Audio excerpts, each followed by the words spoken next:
développement et de réalisation de projets informatiques. Donc, nous, ce qui nous intéresse justement, c'est les systèmes d'information. Je vous avais dit que j'allais, bon, d'ailleurs, je vais vous le donner maintenant. Il y a le lien que je vous ai mis qui relate donc étape par étape. Je vais vous le copier. Donc, il y a un tutoriel sur le site développer.com. Donc, ce tutoriel peut vous servir. On avait dit donc la conception du système d'information se fait par différentes étapes. D'accord, qu'on ne pouvait pas dès le départ passer à la mise en place, c'est-à-dire l'implémentation ou la réalisation d'un SI. Donc, il s'agit donc de valider une à une les étapes en prenant compte les résultats de la phase précédente, bien sûr. Je vous ai dit, c'est comme un architecte qui va qui va d'abord étudier le terrain, ensuite les besoins aussi des clients pour élaborer des plans. À partir des plans, il y a un autre niveau, c'est celui de la maquette qui est une représentation 3D. Sur la base de la représentation 3D, le bâtiment ou les constructions sont réalisées. C'est pareil pour un système d'information. Donc, la succession des étapes du cycle d'abstraction. Donc, vous avez un système d'information qui est manuel. On passe à l'expression des besoins. Donc, on extrait l'ensemble des informations, des données, etc. On réalise le modèle conceptuel, puis logique, puis physique. Et ce n'est qu'après la réalisation de ces 3 niveaux de modèle conceptuel, logique et physique que le système d'information est enfin automatisé. Est-ce que vous m'entendez mieux par rapport à hier? Oui, madame. D'accord. Donc là, l'expression des besoins définit ce que l'on attend du système d'information automatisé. Donc, il faut pour cela, la première chose à faire, c'est l'inventaire des éléments nécessaires au SI. Donc, vous allez récolter, d'ailleurs, je vous ai dit que ça passe avant de construire le MCD. On passe ce qu'on appelle, d'ailleurs, vous allez le faire l'an prochain quand vous serez en 3e année. Si vous développez un système d'information, vous allez analyser les besoins. Donc, vous allez récolter, d'accord, pour un SI, on passe par la collecte de ce dont on a besoin. Donc, vous faites l'inventaire de ce qu'il y a et vous récoltez tout ce dont nous avons besoin pour le SI. Vous allez donc délimiter le système en s'informant auprès des futurs utilisateurs. Donc, vous allez, ce qu'on appelle, analyser les besoins des utilisateurs pour leur construire un système d'information adéquat. D'accord? Cela va permettre de créer le modèle conceptuel de la communication qui définit les flux d'informations à prendre en compte. Bon, le MCC ne fait pas partie, vous n'avez pas, pardon, je veux dire, à part le niveau conceptuel, vous n'allez pas prendre en compte le modèle logique et physique dans votre programme. D'accord? C'est que plutôt le modèle conceptuel. Donc, l'étape suivante consiste à mettre au point le MCD, donc le modèle conceptuel de données, et le modèle conceptuel de traitement, décrivant les règles et les contraintes à prendre en compte. Donc, pour le modèle conceptuel de communication, pour différents flux d'informations, vous pouvez le faire comme ce que vous avez fait les TP précédents avec Madame Timizar, en définissant les différentes, entre autres, interactions qu'il y a entre l'organisation et son environnement, par exemple. Donc, le modèle organisationnel, c'est quoi? Il consiste à définir le MOT, donc modèle organisationnel des traitements, qui décrit les contraintes dues à l'environnement, donc tout ce qui est organisationnel, spatial et temporel. Parce que, par exemple, dans la réalisation de certains projets, on a des contraintes temporelles. Donc, c'est par rapport à ça, spatial, organisationnel, ainsi de suite. Le modèle logique représente un choix logiciel pour le système d'information. Donc, vous voyez que petit à petit, on se rapproche de la concrétisation du système d'information. Et le modèle physique reflète un choix matériel pour le SI. D'accord? Donc, c'est comme ce que je vous expliquais pour faire une analogie. Donc, j'ai un problème, j'écris un algorithme. À partir de l'algorithme, je vais traduire avec un langage de programmation sous forme de code. Ce code, je vais le saisir au niveau d'un environnement de développement.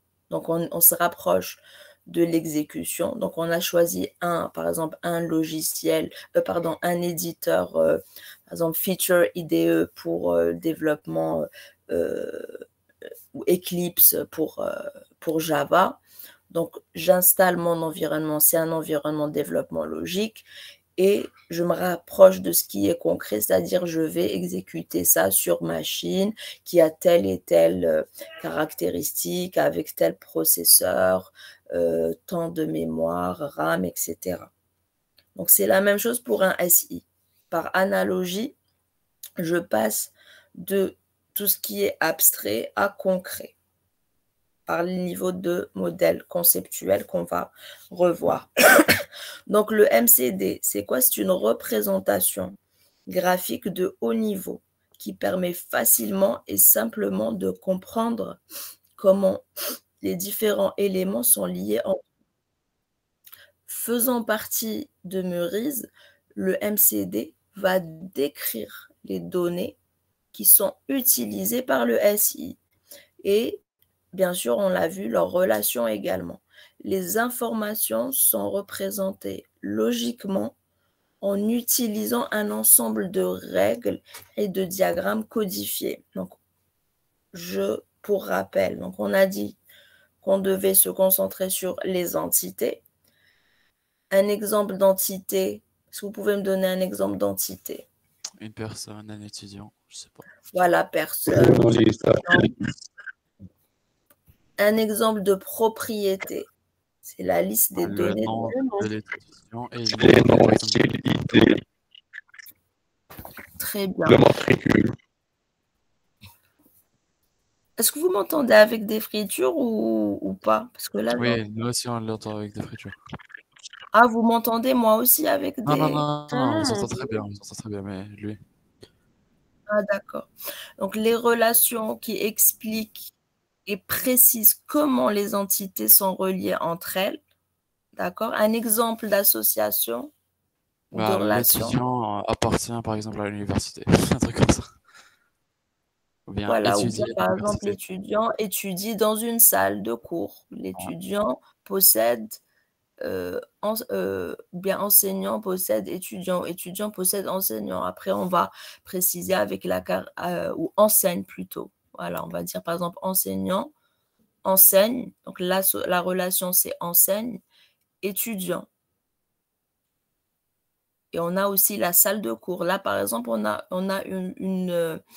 le cours met en relation l'enseignant, l'entité enseignant, l'entité étudiant et l'entité salle. Donc là, vous avez, hier, la personne qui a posé la question, donc vous avez un exemple d'une association qui relie plusieurs entités. D'accord? Cardinalité. Donc les cardinalités, on a dit que ça renseignait sur quoi? Cardinalité, qui s'en souvient? Un exemple de cardinalité. Sur les règles de relation historique de ce qui se passe entre deux entités.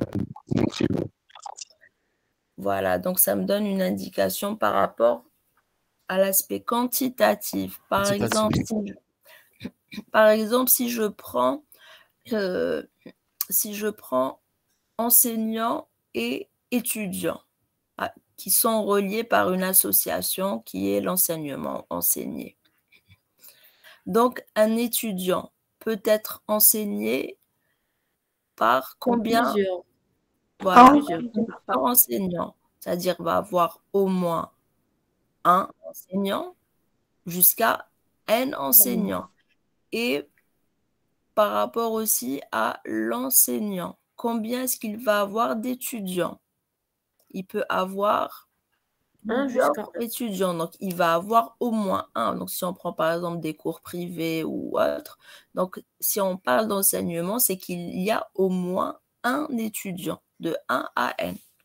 Donc là, ça me renseigne sur donc c'est la quantité d'entités qui est impliquée, qui peut être impliquée au minimum et au maximum dans l'association. C'est clair? Donc, le MCD est réalisé, donc, comme on l'a dit, par un informaticien dans la plupart des cas. L'informaticien réalise donc un travail d'analyse et essaie de comprendre ce qui doit être modélisé et comment. On doit, l'étape principale, c'est comprendre ce qu'on est en train de modéliser. Donc, c'est pour ça qu'on passe par l'analyse des besoins, parce qu'on doit étudier, comme hier, quand vous m'avez posé des questions, je ne sais plus quel exemple on avait fait. C'était quoi l'exemple qu'on a vu? Rappelez-moi. Oh, j'ai oublié. Non.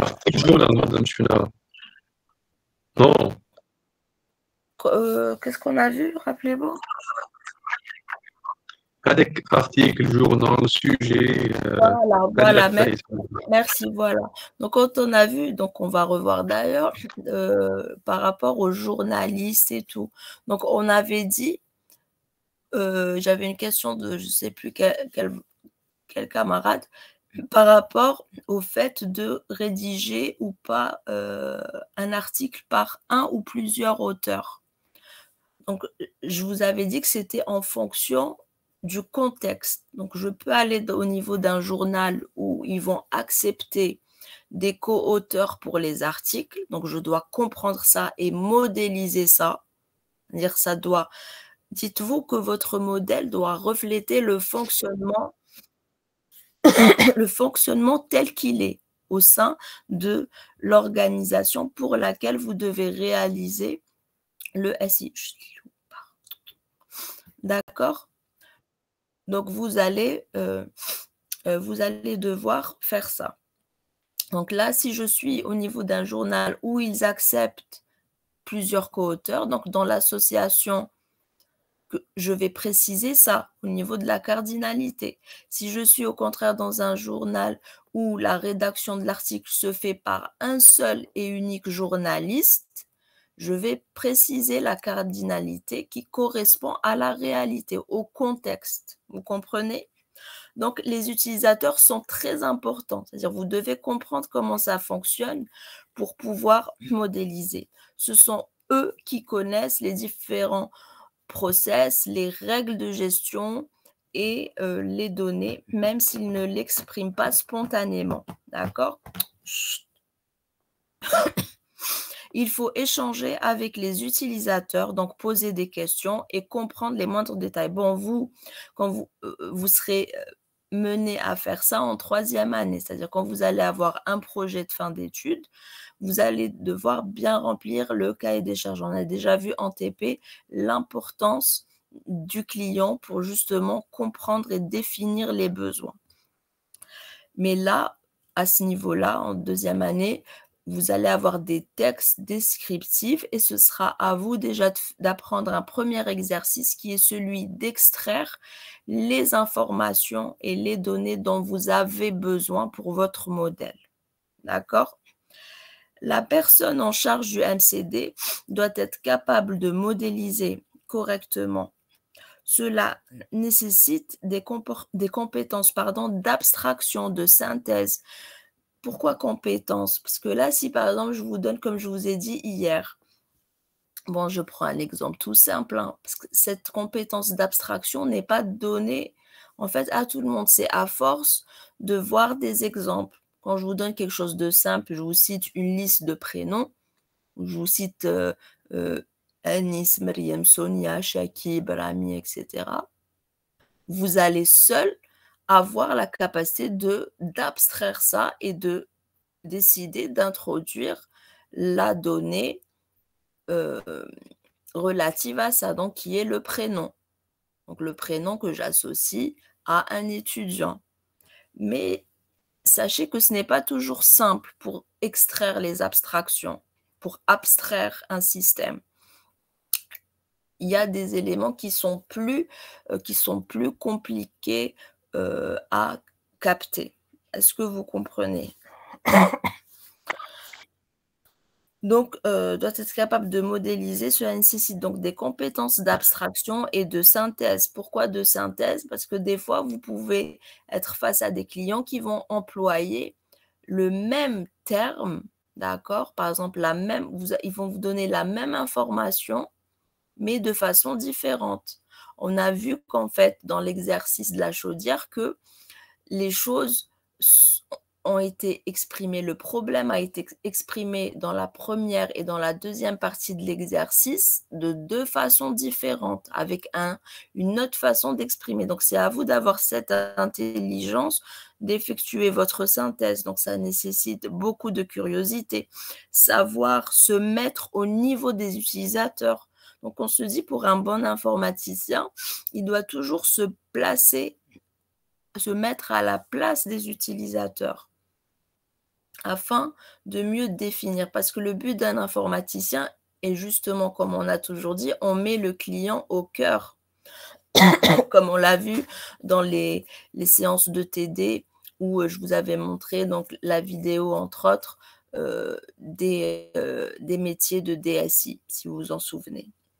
Donc là, on est vraiment dans ça.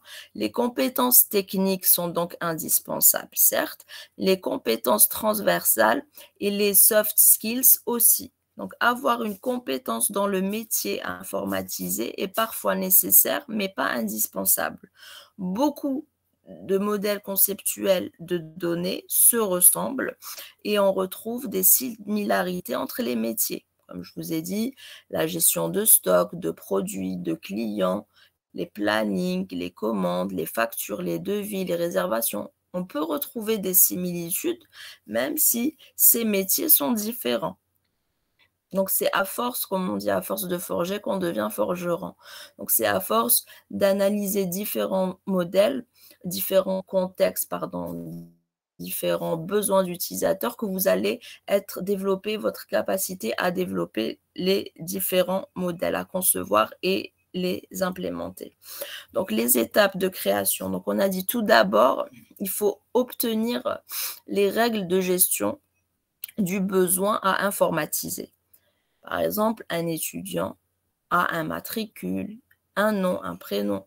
Donc, c'est à vous de récolter tous ces éléments-là. Un client va avoir un numéro, une adresse mail. Un devis ne peut pas être émis si aucun client ne lui est rattaché. Par exemple, ça, c'est des règles de gestion qu'on va récolter, qu'on va extraire, qu'on va obtenir grâce à une analyse ou qu'on va nous donner directement. D'accord? On a besoin de récolter tout ça. Ensuite, il faut recenser toutes les données informatisées dans un dictionnaire de données. Donc, comme je vous l'ai dit hier, le dictionnaire des données va préciser, entre autres, on le verra plus tard, va préciser le type.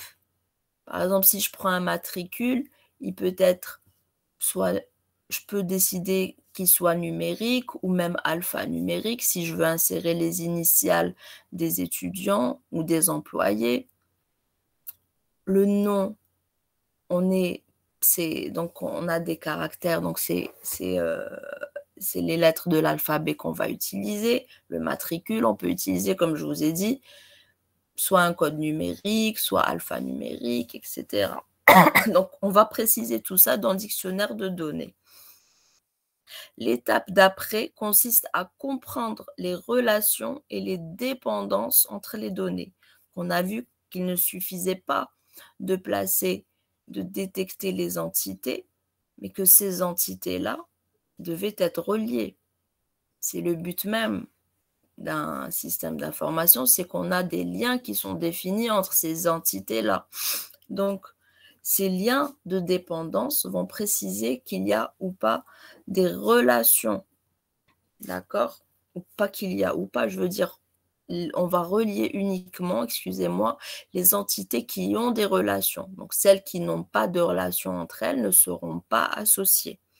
Et enfin, le MCD peut être construit. Donc, les entités, les associations et les cardinalités. Est-ce que c'est clair jusque-là? Oui, madame. Très bien. Pardon. Donc, on va revenir sur l'exercice d'hier. Donc, quelle est la structure, donc sur un petit rappel sur les concepts, quelle est la structure d'une organisation, ses composants, les interactions et le rôle de chacun? On l'a vu hier. Alors, dites-moi, la structure d'une organisation. Technologique, madame. Non. Ah, donc Quelle est la vue systémique d'une organisation? C'est le système opérant d'information et voilà. de pilotage. Donc voilà, ça c'est système opérant, système d'information et le système décisionnel ou de pilotage. Donc là, les interactions, comme on l'a dit, se font entre les différents sous-systèmes, mais aussi avec l'environnement. Nous, ce qui nous intéresse ici, c'est le système d'information. Donc, n'oubliez pas que le système d'information devra collecter, stocker, traiter et diffuser de l'information.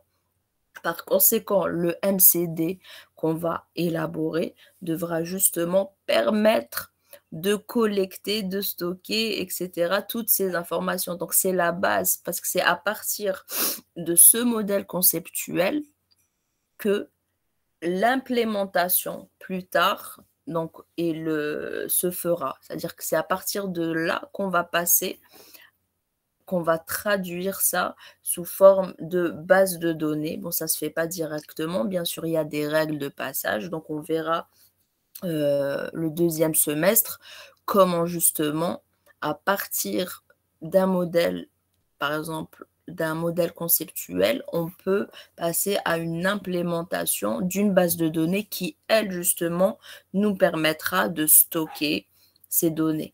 D'accord? Donc là, on est vraiment dans le cœur de la première étape où on doit récolter toutes les entités, les associations et préciser leur cardinalité. OK? Quels sont les niveaux d'abstraction employés par la méthode Meurice pour la modélisation des SI? Combien de niveaux on a dit qu'il y avait? 3 niveaux, madame. Oui, 3 niveaux qui sont conceptuel, logique et physique, je pense. Très bien, voilà. Donc, on a le niveau conceptuel. Donc, le premier niveau conceptuel, c'est ce qu'on est en train de faire. On doit réaliser le MCD et le MCT. Donc, le modèle conceptuel donné, puis ensuite de traitement. Le niveau organisation, le niveau logique, pardon, où on a le modèle MLD et MOT. Donc, c'est la partie logique, comme on l'a expliqué tout à l'heure. Donc, on se rapproche de plus en plus de la concrétisation du système d'information. Et enfin, la partie physique, le niveau physique, où on va réaliser le MDP et le MOPT. D'accord? Donc, c'est la partie technologie, la partie physique. Vous voyez les 3 différents niveaux. Donc, nous, il faut bien se situer, on est à ce niveau-là, au niveau conceptuel. D'accord? Ça revient à un architecte qui élabore les plans de sa construction. Donc là, c'est les plans. Quand on va élaborer un MCD et un MCT, si vous voulez, c'est les plans, c'est la conception de notre SI. Donc, c'est sur cette base que tout le reste se fera. Est-ce que c'est clair? Oui. Très bien. Alors, qu'est-ce qu'une association réflexive? On l'a vu hier. C'est quoi une association réflexive? Oui. C'est une association qui relie un objet à lui-même. Très bien. Donc, c'est une association qui va relier une entité à elle-même. D'accord? Un exemple, donnez-moi un exemple. Par exemple, l'étudiant collabore avec un autre étudiant pour finir un Très projet. bien, très bon exemple. Quand on a un projet, donc ici, l'étudiant peut collaborer avec un étudiant. Les projets que vous avez réalisés, vous avez collaboré avec des étudiants. Donc oui, c'est une association réflexive. Donc là, l'association réflexive est une association qui relie une entité à elle-même. Donc un autre exemple, c'est celui qu'on a vu hier, donc salarié. Donc un salarié peut encadrer un salarié. Donc, un salarié va être encadré soit par 0, soit par un salarié. Et un salarié peut encadrer 0 jusqu'à N salariés. Donc, vous voyez que c'est une association réflexive. D'accord? Une association multiple. Une association multiple. Donc là, on a, c'est que l'association n'est pas reliée avec elle-même, d'accord? Donc l'association multiple, c'est plusieurs liens de dépendance entre deux entités. Donc on peut avoir différents liens. Donc là, vous avez un exemple d'une association multiple, d'accord? Donc hier, on a vu l'association réflexive, on a vu des associations simples. Celle-ci est une association multiple, d'accord? Donc vous avez plusieurs liens. Donc tout dépend. Certes, ici, on aurait pu représenter ce lien autrement, dire voilà, livre possède un auteur ou bien personne est l'auteur d'un livre. Livre peut avoir été critiqué par une personne peut avoir critiqué un livre. Donc là, vous voyez, on a combien d'entités? On a deux entités, mais on a combien d'associations entre ces deux mêmes entités? On en a plus qu'une seule. D'accord? Donc là, on parle d'associations multiples. On n'a même pas Oui. l'association simple. C'est celle qu'on a fait. Là, non, c'est une association. C'est tout. Multiple, c'est qu'il y en a plus, c'est qu'il y a plusieurs liens de dépendance entre deux entités. Réflexive, c'est quand Madame, elle est reliée à elle-même. Et simple, c'est celle qu'on a vue. C'est une seule. Par exemple, là, j'aurais eu uniquement une personne et l'auteur d'un livre. Ah, Oui, dites-moi. est-ce que pour une association réflexive, on peut avoir plusieurs associations, c'est-à-dire entre les deux mêmes entités? Oui, ça peut exister. Oui, par exemple, là, vous avez fait allusion au projet, par exemple, à un projet. Oui, par exemple, le premier commence le projet, le deuxième il l'envoie, etc. Après, ça peut être, après, vous pouvez avoir un autre lien, par exemple, entre l'étudiant. Par exemple, un étudiant, vu que donc soit, par exemple, vous mettez les étudiants au même niveau, soit on va dire qu'il y a des chefs de projet qui sont eux-mêmes des étudiants. Dans ce cas-là, vous allez avoir donc la première association que vous avez citée, mais vous allez avoir aussi une autre association qui est d'être encadré ou je ne sais pas, par exemple, si c'est un chef de projet. Donc, c'est à vous de définir le terme approprié. D'accord. Donc, Ok. oui, Merci. tout comme on peut avoir plusieurs dépendances entre deux entités, on peut avoir plusieurs dépendances avec l'entité elle-même. D'accord? C'est bon? Donc là, on avait les cardinalités. Est-ce que juste pour rappel, est-ce que vous pouvez me décrire pour l'association et l'auteur, m'expliquer les cardinalités, s'il vous plaît? Personne et l'auteur livre. Les cardinalités, ici pour personne être l'auteur. Oui, C'est-à-dire, on peut avoir aucune personne. Non, 0 N. Oui, ça veut dire qu'une personne peut être l'auteur de 0 jusqu'à N livres. très bien. Et Et donc, pour le 1N, ça veut dire que le livre peut être écrit par. Enfin, peut être écrit par une personne au minimum jusqu'à N personnes. très bien. Et pour critiquer, avoir critiqué, La même chose, une personne peut ne pas critiquer le livre, un Oui, livre, mais peut aussi critiquer un livre. très bien. Et en ce qui concerne l'autre cardinalité, le livre peut avoir été critiqué par personne, comme il peut avoir été critiqué par une personne. Très bien. Ah, très bien, je vous remercie. Donc, quel est le rôle des cardinalités? Donc, du coup, là, vous voyez bien que dans un MCD, les cardinalités apportent des informations importantes sur les associations, parce qu'elle nous dit combien sont impliquées. Et c'est, figurez-vous, c'est par le biais de ces cardinalités, quand on passera justement à la représentation d'une base de données, qu'il y a des règles justement pour passer. Ces cardinalités vont être interprétées. Comme je vous ai dit, c'est une succession d'étapes. C'est comme un architecte où il y a le plan qui réalise un plan. C'est sur la base du plan que la maquette est réalisée. C'est sur la base de cette maquette et de ce plan que la construction est faite. Ben, c'est pareil pour votre SI.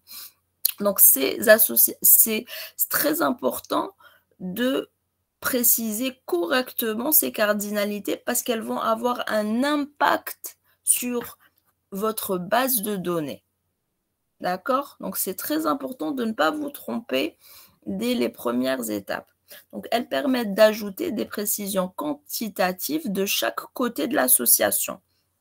Comme ici pour compte bancaire, on avait dit, donc vous lisez toujours la cardinalité, vous la lisez toujours du côté de l'entité, par exemple, la client possède, donc un client peut posséder. Et la cardinalité fait allusion à ce que j'ai de l'autre côté de l'association. Donc, un client possède soit 0 compte bancaire, soit il peut en avoir plusieurs, N comptes bancaires. Par contre, compte bancaire, il est possédé, donc il appartient à au moins un client. Un compte bancaire ne peut pas exister sans appartenir à quelqu'un, donc au moins un. Et au maximum, il appartient à un client, c'est-à-dire un et un seul client. Pourquoi? Parce qu'un compte bancaire ne peut pas appartenir à deux clients différents. Et pour revenir sur les différents attributs ou les champs que vous avez, dans le compte bancaire, j'ai numéro de compte, numéro de compte qui est souligné. Donc, je comprends par cela que c'est, voilà, clé. On parle, bon, on dit identifiant à cette étape. On parlera de clé primaire plus dans le module de base de données. D'accord? Mais ça deviendra effectivement, ça sera transformé en clé primaire. Donc là, c'est un identifiant. On a vu les différentes règles que doit respecter un identifiant, entre autres, l'unicité, qui est très importante. Donc, numéro de compte, le solde. Donc, je peux avoir deux comptes bancaires qui ont le même solde, mais vu que numéro de compte est souligné, donc il représente l'identifiant d'un compte bancaire, par conséquent, il est unique. Du côté client, j'ai un nom, un prénom. Donc, je peux avoir deux clients avec le même nom et prénom. Pardon. Mais ce qui va les distinguer, c'est l'ID, l'identificateur. D'accord, qui deviendra, comme on l'a dit, une clé primaire, mais qui, à ce stade-là, est considéré comme un identifiant. Donc, je ne peux pas avoir, même si les clients ont le même nom, le même prénom, ils n'auront pas, je vais pouvoir, dans mon système, les distinguer grâce à leur ID. Est-ce que c'est clair? Oui, très clair. Très bien. On revient sur l'exercice. Oui. Si, c'est juste pour l'association simple et multiple. Oui. Pas Ça, vraiment c'est une association simple. Ça, c'est une association simple. Genre, c'est une seule association entre deux entités. Voilà. Multiple, il y a plusieurs associations, c'est ça. Voilà, multiple, c'est comme ce qu'on a vu tout à l'heure. Un livre, il peut être relié à une personne par le fait que la personne est l'auteur de ce livre. Un livre peut être relié à une personne par le fait que la personne ait critiqué ce livre. Donc là, j'ai deux liens. Donc, c'est multiple. C'est clair, Ah, Sonia? merci. Oui, c'est bon. Merci. Merci pour la question. De rien. Donc là, on revient sur l'exemple d'hier. Donc, qu'est-ce qu'on a dit hier? Donc, quelles sont déjà les entités dans mon modèle? L'article, situation,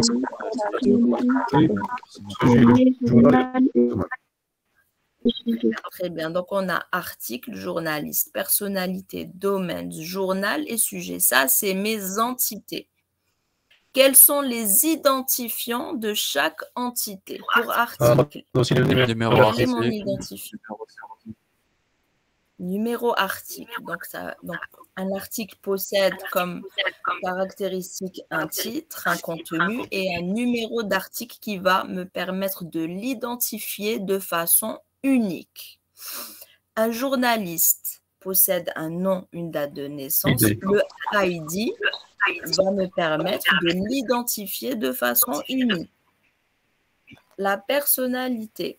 Une personnalité va avoir numéro de également personne. un nom, prénom, nationalité.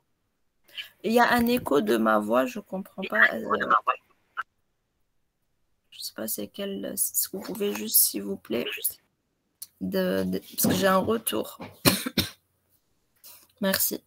Donc, une personnalité va avoir donc un nom, un prénom, une nationalité et sera identifiée de manière unique par un numéro de personnalité. D'accord? Vous voyez là, c'est tout ce qui est souligné au niveau de chaque entité représente un identifiant et par conséquent, l'identifiant est unique pour une entité précise. Les associations. Qu'est-ce qu'on a dit pour les associations? On peut avoir des associations porteuses ou pas d'informations.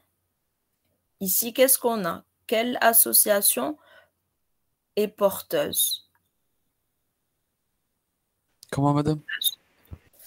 On avait dit qu'on pouvait avoir des associations. Quelles sont déjà les associations? Appartient à travail, interview, rédigé par relatif à. Voilà. Donc, rédigé par. Donc, un article est rédigé par un journaliste. Un article est relatif à un sujet. Un journaliste travaille dans un journal. Un journaliste peut interviewer une personnalité. Une personnalité appartient à un domaine donné. Là, on peut avoir, comme je vous ai dit, des associations qui possèdent elles-mêmes des caractéristiques. C'est comme l'interview. Voilà, comme l'interview. Donc là, par exemple, l'interview, c'est une association qui a une propriété. Parce que là, je relie certes le journaliste à la personnalité, mais je ne vais pas placer la date de l'interview au niveau du journaliste, la personnalité. Regardez, toujours essayer de vous projeter. Certes, on est au niveau conceptuel, mais pour justement pouvoir mieux réaliser votre modèle, il faut se projeter. S'il y a des interviews qui sont réalisées, on aura besoin de sauvegarder au niveau de notre base de données plus tard la date des interviews pour remonter justement, pour ressortir tout l'historique des interviews qui ont été réalisées. Pour cela, on comprend qu'on a besoin d'une date. Et la date d'interview, est-ce qu'elle va être associée? Est-ce que ce sera la propriété du journaliste? Non. Est-ce que ce sera la propriété de la personnalité? Non. Vous verrez plus tard en fait que toutes les associations qui portent des propriétés, vous vous rappelez en cours, je vous avais dit qu'au niveau base de données, on ne parlait pas d'entité, mais qu'on parlait de table. Est-ce que vous vous en souvenez? Je vous avais dit on parle d'une table. Une table avec des lignes et des colonnes. C'est une table. Au niveau de base de données, on parle, donc quand une base de données est implémentée, on parle de table. Ben, figurez-vous que dans le process de transformation, Quand je vous dis transformation, c'est comme si que je vous dis, imaginez, de ma maquette, je passe à la construction du bâtiment. J'ai une miniature de l'immeuble ou de toute une résidence. Je dois passer à la construction physique. Mais là, c'est pareil. J'ai des modèles conceptuels, etc. Et je dois passer à ma base de données que je vais mettre en pratique, mettre en place. Donc là, sachez que dans les règles de transformation, chaque entité devient une table. C'est-à-dire que chaque entité va stocker, va avoir va avoir tous les articles avec leurs titres contenus qui seront stockés dans cette table. Et toutes les associations porteuses de propriétés vont aussi devenir des tables. D'accord? Bon. Mais pourquoi je vous dis projetez-vous? Et ça, c'est logique parce que là, la table d'interview devra justement relier il ne suffira pas d'avoir dans cette table juste la date de l'interview. Vous êtes d'accord? Il faudra relier l'ID du journaliste plus le numéro de la personnalité et la date de l'interview. Madame, Oui. j'ai une connexion maintenant. Est-ce que vous pouvez juste, parce que vous êtes arrêté, d'en figurez-vous si on passe au modèle. Si on passe à la base de données, Oui. chaque entité devient une table. D'accord? Ça va devenir une table. Donc, chaque table... Une sorte de classe. Non. Classe, c'est l'étape, c'est l'autre niveau. Quand on parle de classe, on est à un niveau d'abstraction différent. D'accord? C'est pas le même niveau. La classe, je vais la placer au même niveau que ce modèle. D'accord? Un diagramme de classe UML, Unified Modeling Language, je peux le placer au même niveau parce que c'est un modèle conceptuel. Mais la base de données, dites-vous que voilà, si je passe par exemple à une base de données Oracle ou une base de données MySQL, vous allez faire quoi, base de données MySQL? Pour ceux qui ont fait ou pas du développement avec PHP, vous allez directement créer vos tables, c'est-à-dire qu'elles vont exister. Vous créez votre base de données avec les tables, les règles, etc. D'accord? Quand on parle de table, imaginez ça comme l'emplacement de stockage de toutes ces données. Voilà, la structure de l'emplacement de stockage. Et une table, donc là par exemple, vous allez avoir la table article qui va contenir la clé primaire numéro article, un titre et un contenu. Donc l'ensemble des articles seront stockés ainsi dans votre base de données. Donc, du coup, quand vous allez avoir une interface, par exemple, vous recherchez un article, si vous saisissez le numéro de l'article, votre interface devra vous restituer, c'est-à-dire là, j'accède à ma base de données et l'article correspondant va s'afficher. Et là, je disais donc, toutes les entités vont devenir des tables. D'accord? Imaginez ça sous une forme de liste de personnalités, de domaines, etc. Et toute association qui porte une propriété va devenir également une table. Pourquoi? Parce que les interviews devront être stockées également. Si à un moment donné, je veux savoir qui a interviewé telle personnalité tel jour, quel journaliste.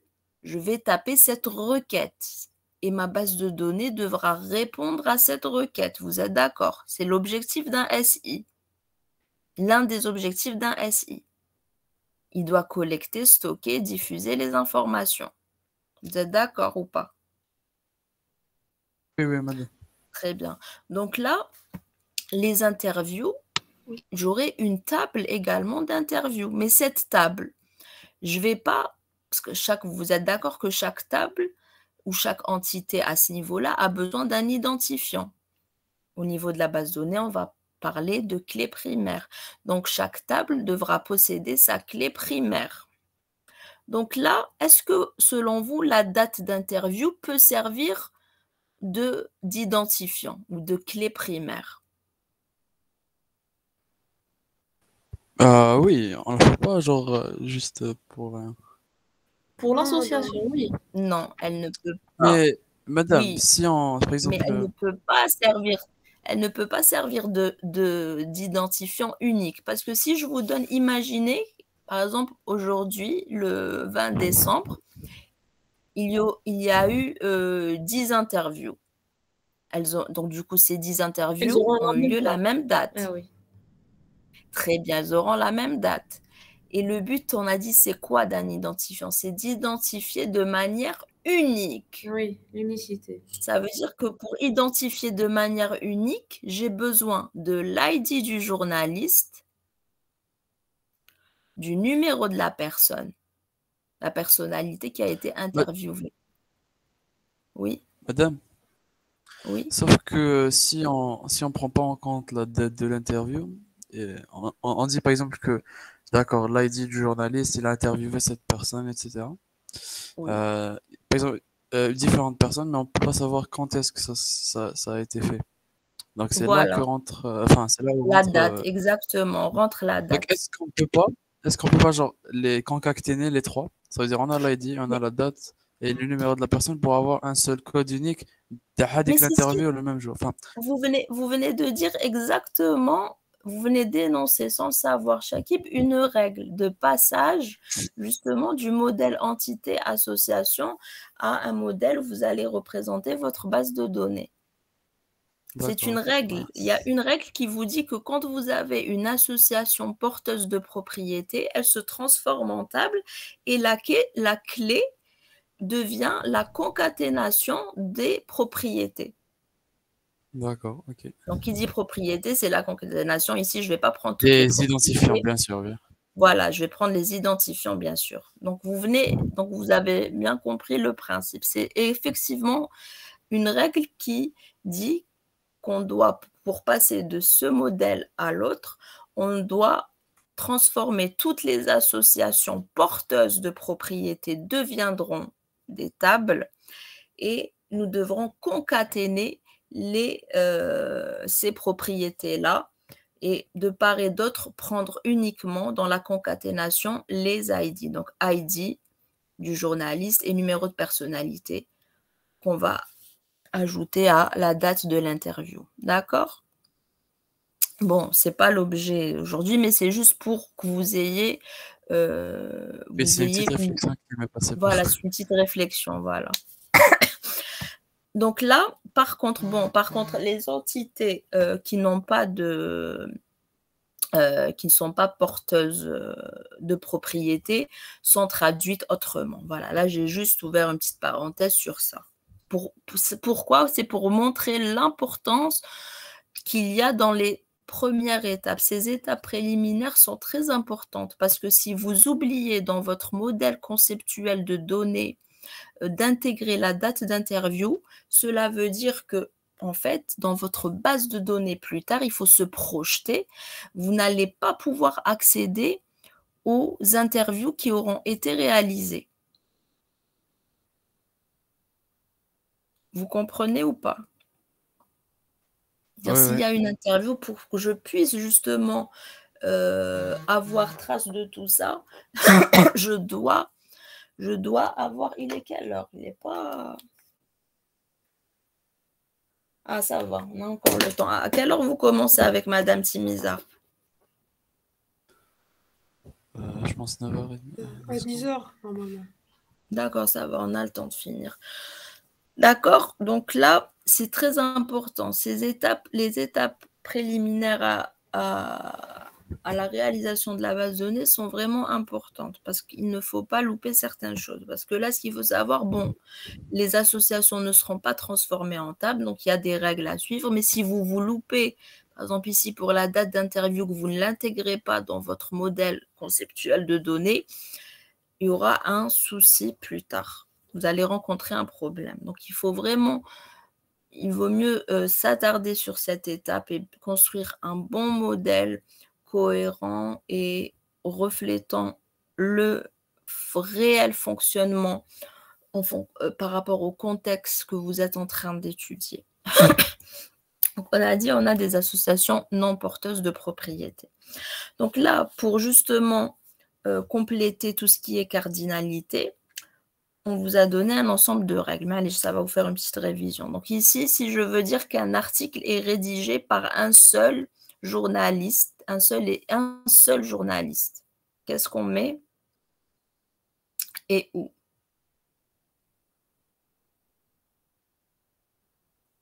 Un article est rédigé par un seul journaliste. On l'a vu hier. Allô? C'est relatif à. De quel côté? Du côté article ou du côté journaliste? Du côté du gauche. côté- Article. Voilà, du côté article, très bien. Donc, un article est rédigé par un seul et unique journaliste. Ensuite, un article appartient à un sujet et un seul.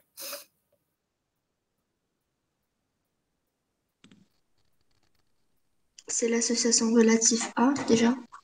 Oui, de quel côté? De côté article, Article. Oui. Qu'est-ce que je mets? 1-1. Très bien. La prochaine, il peut y avoir plusieurs articles sur le même sujet. Relatif à. Oui. Voilà, De de côté côté sujet. Qu'est-ce qu'on met? C'est 0N. Très bien, 0N. Donc là, un sujet, justement, peut ne pas avoir d'articles qui ont été rédigés sur ce sujet. C'est-à-dire, il peut exister, un sujet peut exister, mais il n'y a pas encore, c'est-à-dire, à chaque fois, pareillement, là, les cardinalités vous renseignent sur la cohérence de votre base de données plus tard. C'est-à-dire que là, en gros, c'est se dire, est-ce que dans ma base de données, je peux avoir stocké un numéro de sujet avec un libellé, mais sans qu'il existe un article? Oui, ça peut exister. C'est-à-dire que l'article n'a pas encore été rédigé. Tout comme je peux avoir pour un sujet donné plusieurs articles qui ont été rédigés. D'accord? C'est-à-dire, bon, certes, je vous dis de ne pas penser à la base de données, mais je vous conseille quand même de vous projeter pour justement suivre la logique. Donc, en gros, c'est, est-ce que, par exemple, ici, pour la cardinalité 1-1, un article rédigé par un journaliste, est-ce qu'un article peut exister dans ma base de données sans qu'il ait été rédigé par un journaliste? Non. Non, donc je ne peux pas avoir de 0 ici. Vous comprenez? Par exemple, ici, est-ce qu'un article peut exister sans qu'il soit relié à un sujet?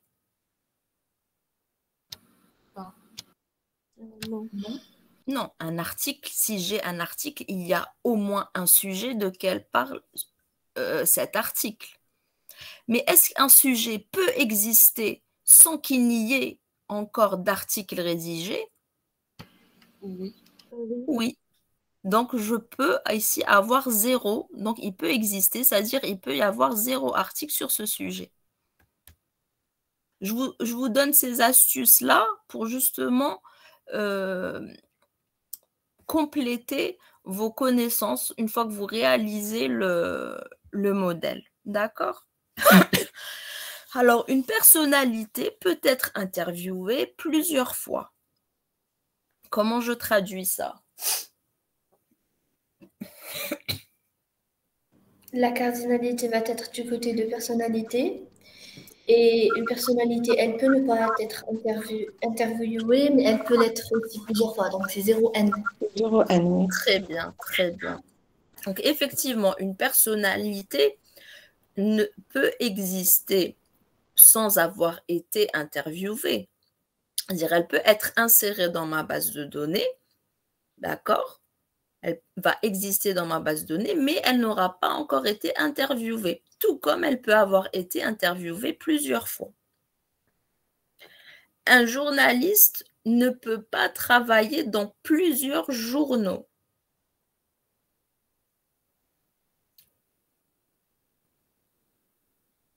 Un Non, journaliste. il est journaliste, donc il travaille dans un journal et il ne peut pas travailler dans plusieurs journaux, donc c'est 1-1 du Très côté bien, des journalistes. très bien. Donc, s'il est journaliste, c'est qu'il travaille au moins dans un journal. Mais là, on vous dit qu'il ne peut pas travailler dans plusieurs. Donc, au minimum, il travaille dans un journal, mais au maximum, c'est 1, parce qu'il ne peut pas travailler dans plusieurs journaux. C'est bon? Donc, une personnalité fait partie d'un seul domaine et un seul.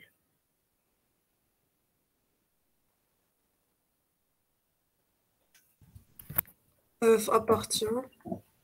Je Oui. dirais ta personnalité. Ah non, je dirais ta. De quel côté? Ah oui, je dirais ta personnalité. Personnalité, Personnalité, 1-1. 1-1. Très bien. Parce que là, on vous dit, donc, une personnalité, si elle existe, si c'est une personnalité, c'est qu'elle est reliée à au moins un domaine.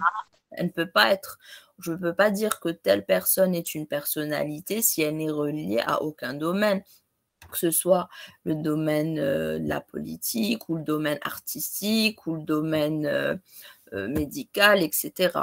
Donc là, c'est forcément relié, elle va forcément appartenir à au moins un domaine. Et là, on vous dit qu'en fait, c'est un seul et unique domaine. Par conséquent, le maximum de domaines auxquels elle appartient, c'est 1. D'accord? Alors, donc là, vous voyez que le modèle, on vous a donné un ensemble de règles, mais que les cardinalités n'ont pas toutes été mentionnées. Maintenant, c'est à vous de déterminer en vous posant les questions. Comme je vous ai dit, posez-vous à chaque fois des questions existentielles. Est-ce que l'article peut exister sans avoir été rédigé par un journaliste? Oui ou non? Au maximum, il est rédigé par combien de journalistes? Et ainsi de suite. Est-ce qu'un sujet donné peut exister sans avoir pour l'instant un article qui a été rédigé? Oui.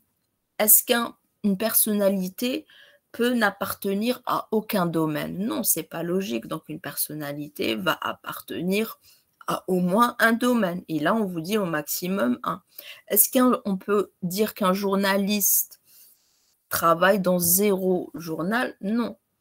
C'est-à-dire, s'il est journaliste, c'est qu'il occupe un poste de journaliste dans un journal donné. Donc, au moins 1, etc. D'accord? Donc là, pour le côté droit de l'association rédigée par, donc du côté journaliste, selon vous, quelle cardinalité je vais mettre? Dites-moi. 0 à N. Les Un autres. N. Non, Comment un, est-ce que un, vous... un, Comment N. est-ce... Je suis zéro. Un journaliste ne peut. Genre, merde, c'est quoi un journaliste, mec?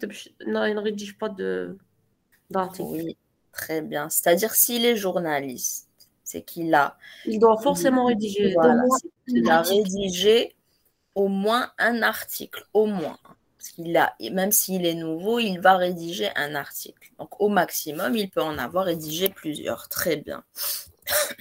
Maintenant, du côté interview, du côté journaliste, par rapport à personnalité. Donc, qu'est-ce que je vais compléter ici? 0 N. Les autres. 0 N. Ça Ah, dépend. vu que le journaliste a rédigé un article من قبل, donc il a fait un interview, donc un. Est-ce qu'un journaliste a vraiment besoin de faire une interview pour rédiger un article? Non. Ça dépend Non, de ses pas du fonctions. tout. Bah, Donc c'est 0 L. voilà, 0. Très bien, 0 N. Je vous ai dit, vous posez toujours des questions existentielles. Est-ce qu'il existe un journaliste qui a interviewé aucune personnalité? Oui. Oui. Donc, il peut exister un journaliste qui a interviewé aucune personnalité. Donc, ça, on peut avoir du zéro, tout comme il peut avoir pardon, interviewé plusieurs personnalités. Par contre, est-ce qu'il existe un journaliste qui n'a rédigé aucun article? Non. C'est-à-dire, s'il est journaliste, il a rédigé au moins un article. Après, il peut avoir rédigé un article sans avoir interrogé de personnalité.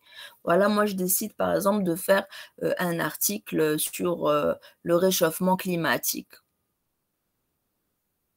Est-ce que ça veut dire que je suis obligée d'interviewer des personnalités? Non, l'article peut Non, être pas rédigé. seulement.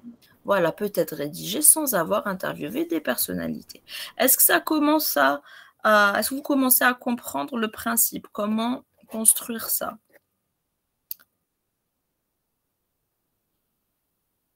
Alors, on passe à la prochaine. Madame, Oui.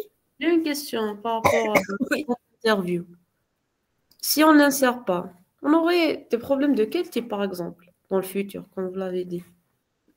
Ben là, par exemple, si vous n'insérez pas la date, qu'est-ce qui va se passer? À un moment donné, les utilisateurs de votre système d'information vont avoir besoin de consulter la base de données pour dire, je vais faire quoi? Je vais accorder, par exemple, je vais accorder une promotion au journaliste qui a interviewé le plus de personnalités, par exemple. Il va accéder à la base de données. Il va rechercher quoi? Il va rechercher le journaliste en question. Et il va trouver, en fait, qu'il n'a interviewé personne. Est-ce que c'est logique selon vous?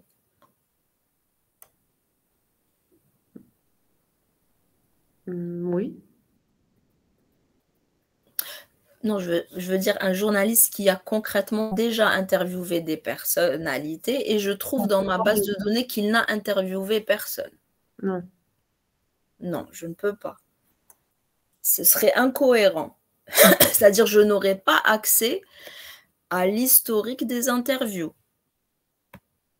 C'est pour ça qu'en fait, si vous loupez, parce que là, généralement, regardez, les associations qui sont porteuses de propriété, je vous le dis, généralement, vous avez du 0N, 0N. C'est une relation plusieurs à plusieurs. C'est pour cela qu'on transforme, que lors de la transformation, ça devient une table. Ça devient une table qui va justement concaténer, comme l'a pressenti Shakib, concaténer les différents ID des deux. C'est-à-dire que là, l'ID du journaliste sera relié à la personnalité qu'il aura interviewée telle date. C'est-à-dire les trois éléments devront être communiqués. Parce que là, si vous n'intégrez pas la date, comment allez-vous retrouver une interview? Si vous n'avez pas la date, projetez-vous, Sonia. Imaginez, voilà, je suis en face de mon écran, je recherche toutes les interviews qui ont été réalisées par ce journaliste. Je sais que ce journaliste a fait plusieurs interviews. Je veux accéder à ça. Si je n'ai pas de date, comment est-ce que je pourrais accéder à l'interview? Ça facilite la tâche, c'est ça? Exactement, c'est le but. Le but, c'est quoi quand on informatise? C'est pour faciliter. Ah, ok, merci. Je vous en prie. Un système d'information, rappelez-vous pourquoi j'ai fait le rappel tout à l'heure. Un système d'information est censé collecter, stocker et diffuser l'information. D'accord? Donc là, parmi les informations à collecter, si vous avez une date d'interview, vous allez devoir la stocker. C'est une donnée importante, c'est une information, importante. Je dois savoir quel jour, quel journaliste a interviewé quelle personnalité. Est-ce que c'est clair? Oui, c'est bon, merci. Je vous en prie, merci à vous. Alors, donc là, on a l'association appartient. L'association appartient, qu'est-ce qu'on fait? Dites-moi. Donc, si c'est un domaine, alors, est-ce Ah, qu'il peut avoir un domaine sans qu'il y ait de personnalité dedans qui lui appartiennent? Je ne crois pas, du coup, c'est Non. normalement de 1 à n. Pourquoi? Pourquoi sans qu'il y ait de personnalité? Est-ce que par exemple, je vais prendre, est-ce qu'un domaine peut exister sans qu'il y ait de personnalité? Quand on parle de personnalité, est-ce que dans tous les domaines, il y a des personnalités connues dans tous les domaines? Non, pas forcément. Pas forcément. Voilà, vous avez donné la réponse, pas forcément. Mais si, regardez le lien, à quel point il est fort. Est-ce qu'une personnalité peut n'appartenir à aucun domaine? Non. Non, c'est-à-dire, vous voyez la certitude. Là même, vous avez répondu avec certitude. Mais dans l'autre, vous avez répondu avec hésitation. Ben, il y a des domaines, je ne sais pas, on va dire par exemple, donnez-moi un domaine où il n'y a pas forcément de personnalité connue, quoi. Donnez-moi un exemple. J'en ai pas un qui me vient en tête. L'infirmerie. Pardon? L'infirmerie. Oui, est-ce qu'il y a des personnalités, par exemple, en infirmerie? Pas à ma connaissance. Il pourrait peut-être y en avoir. Il pourrait peut-être y en avoir. Mais voilà, vous avez un exemple. Donc, on peut avoir des domaines sans forcément qu'il y ait des personnalités, c'est-à-dire des personnes publiques connues. D'accord? Donc, peut-être d'ici quelques années, pardon, il y aura des infirmiers qui deviendront des personnalités. Ou tout comme, est-ce que tous les médecins sont des personnalités? Non. Mais est-ce qu'il y a par exemple, des médecins réputés, tous des chercheurs réputés? Oui. Mais à un moment donné, il n'y en avait pas forcément. Vous comprenez? Donc là, le domaine peut exister en gros. Retenez la chose, essayez de la voir de cette façon.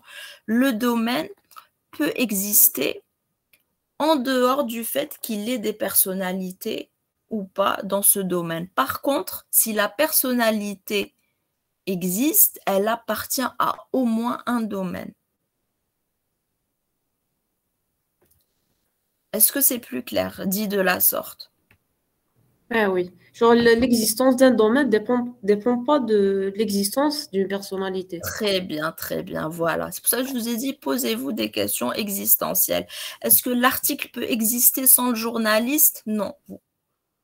Est-ce que le journaliste peut ne pas avoir rédigé d'article? Non. S'il est journaliste, c'est qu'il a rédigé au moins. Mais est-ce qu'il peut ne pas encore avoir interviewé de personnalités? Oui. Oui. D'accord. Maintenant, la dernière cardinalité. Pardon. Oui. Non, vous avez dit qu'une personnalité peut appartenir à plusieurs domaines.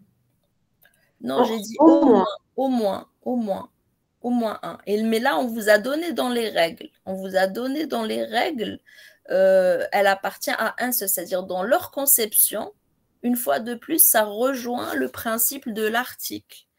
Comme je vous ai dit, par exemple, vous pouvez peut-être, vous travailler dans un journal où ils autorisent que l'article soit rédigé par plusieurs journalistes.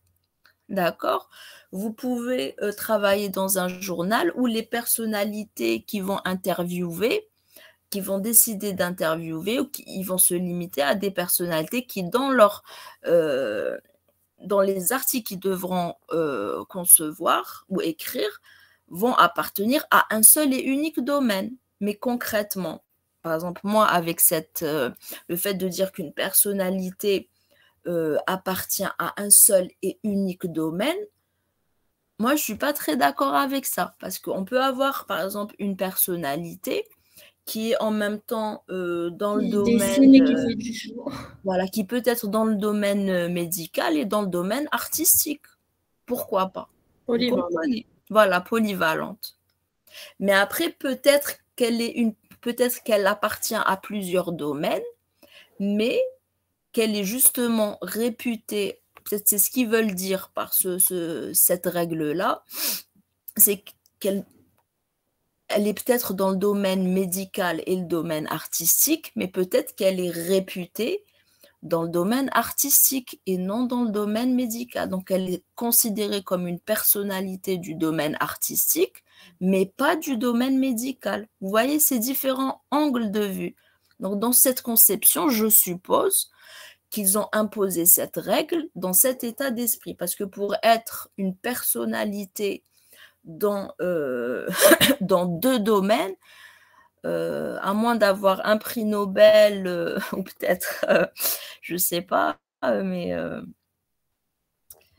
je ne sais pas. Donc, on ne peut pas, je ne sais pas si vous connaissez quelqu'un qui est une personnalité dans un domaine et un autre. C'est-à-dire qui est connu pour dans deux domaines différents. Peut-être c'est ce qu'ils veulent dire. C'est pour ça qu'ils ont proposé cette règle dans l'exercice. Est-ce que vous avez compris ou pas? Oui, madame. Très bien. Alors, donc là, journaliste qui travaille journal, dans un journal. Qu'est-ce que je mets ici comme cardinalité? Un N. Voilà, très bien, vous avez compris. Donc, je ne peux pas avoir de journal si je n'ai pas au moins un journaliste qui travaille au sein de ce Et dans journal. un journal, on peut avoir Voilà, tout plusieurs comme je peux avoir N journalistes. Est-ce qu'il y a des questions sur ça ou ça va? Pas de questions. Il nous reste combien de temps? Ça va, on a le temps de finir. Alors, donc là, on passe au troisième exercice. Qu'est-ce qu'on vous dit? Soit le MCD ci-dessus, relatif aux visites dans un cabinet médical. Donc, on vous donne un MCD et vous allez répondre par vrai ou par faux. Déjà, est-ce que vous pouvez me décrire ce MCD?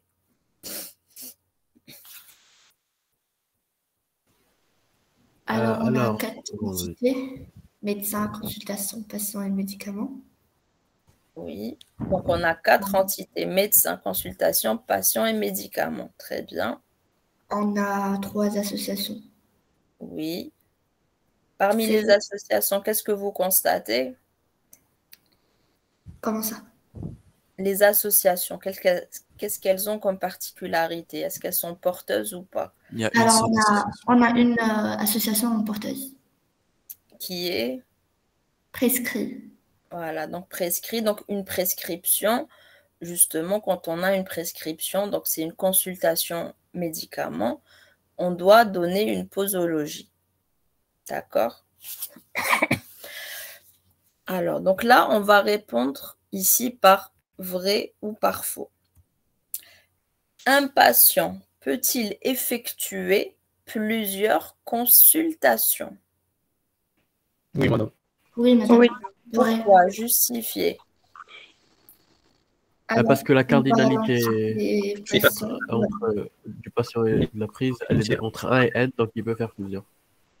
Très bien. Donc là, quand on se fie au modèle, on peut répondre à cette question. Donc oui, selon la cardinalité, un patient peut effectuer plusieurs consultations. Donc vrai. D'accord? Donc il suffit de voir ici l'association.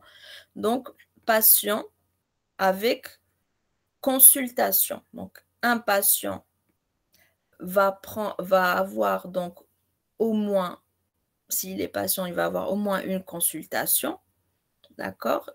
Il peut aller jusqu'à N consultations. Très bien. Deuxième question, est-ce qu'un médecin peut recevoir plusieurs patients dans la même consultation? Non. Non. Non, madame, c'est 1. Lisez bien la question. C'est bon. Un médecin Déjà, de quelle association s'agit-il?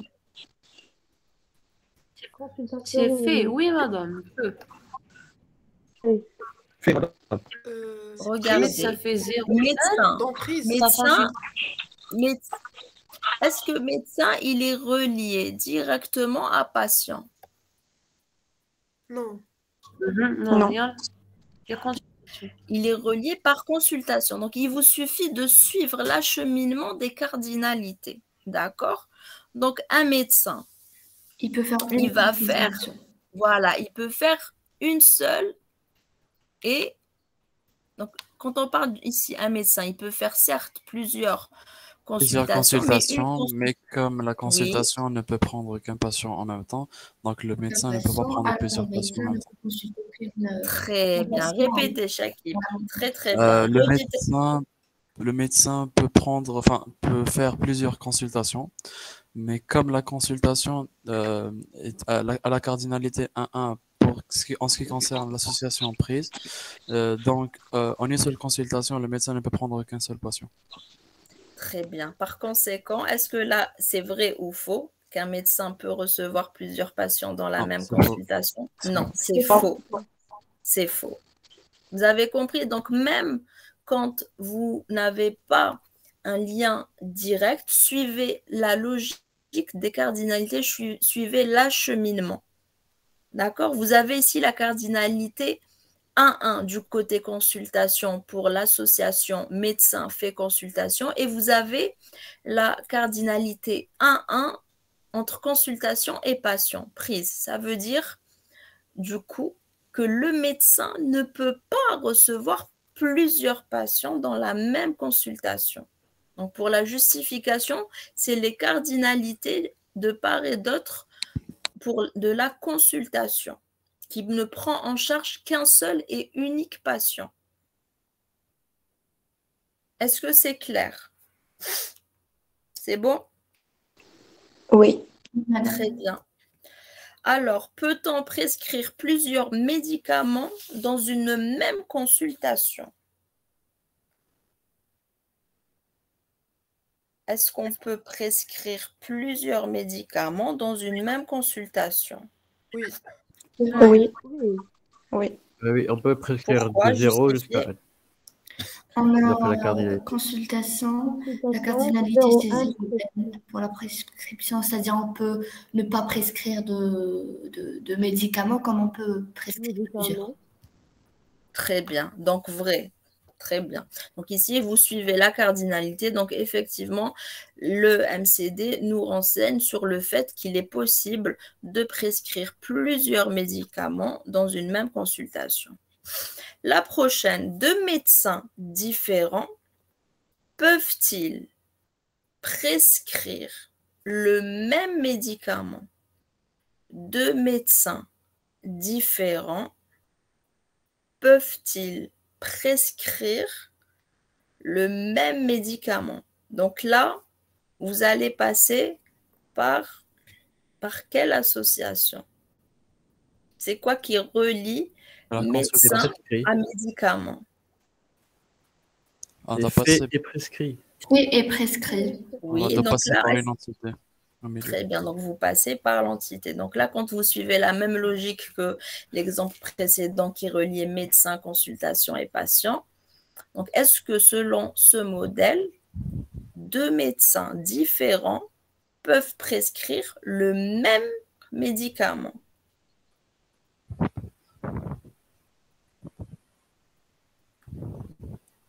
On sait que le médecin peut faire plusieurs consultations et comme la consultation c'est-à-dire l'ordonnance peut prescrire plusieurs médicaments.